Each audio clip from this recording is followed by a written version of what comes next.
I hate intros! Hello everyone, my name's Sophia and welcome back to my channel. I recently graduated from college, so now that I'm a certified genius, I know, I thought that I'd share some of my wisdom. So, things I learned in college. Number one, life is not a race.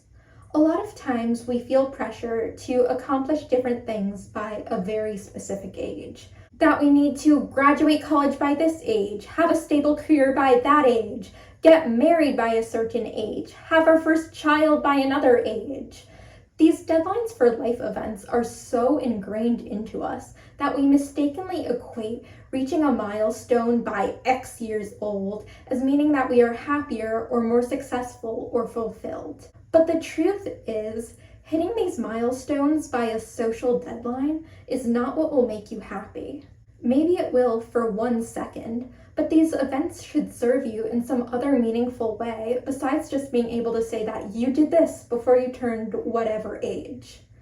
These pressures are called social norms for a reason though. Most people will meet the standards. In the United States, many people who pursue further education will receive their bachelor's by 23 years old, and most people will be married by their late 20s. It's okay to want these things, and if you happen to reach them within the age norm, that's great for you.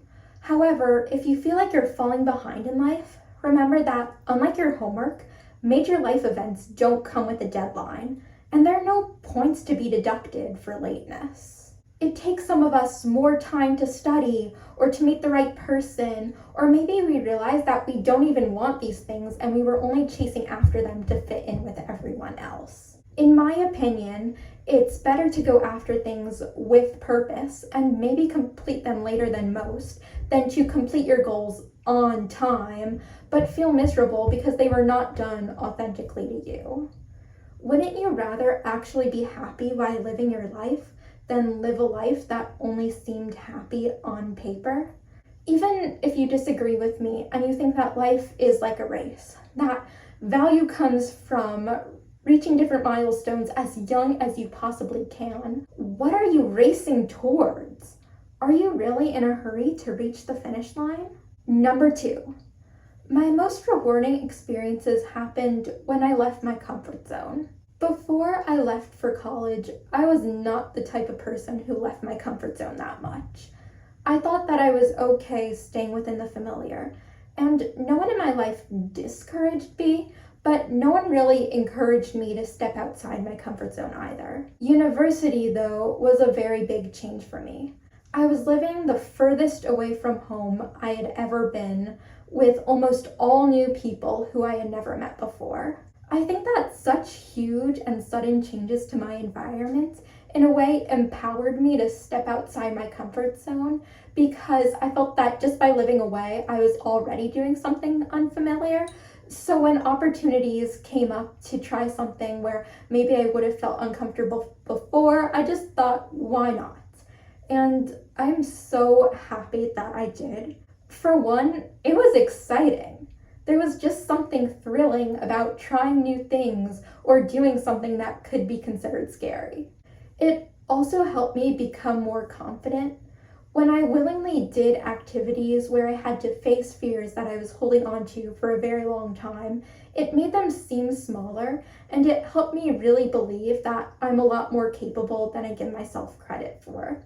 Also, leaving my comfort zone allowed me to see things that I wouldn't have been able to otherwise. Leaving your comfort zone can come in all different levels. From my own experiences, it ranged from studying abroad to choosing to give public presentations to just getting up the courage to meet new people. I think that one of the big dangers of a comfort zone is that it's very self-confirming. If we stay inside our comfort zone, then nothing goes wrong. So we believe that nothing went wrong because we stayed inside our comfort zone, and if nothing's going wrong, why is there a need for anything new?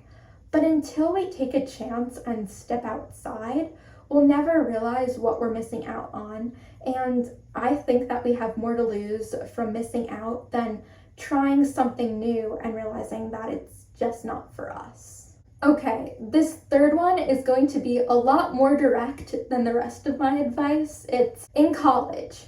When your class starts at 9 a.m., that means you need to be there by 9 a.m. Not first waking up at 9 a.m., not first packing your bag at 9 a.m., not first heading out the door at 9 a.m.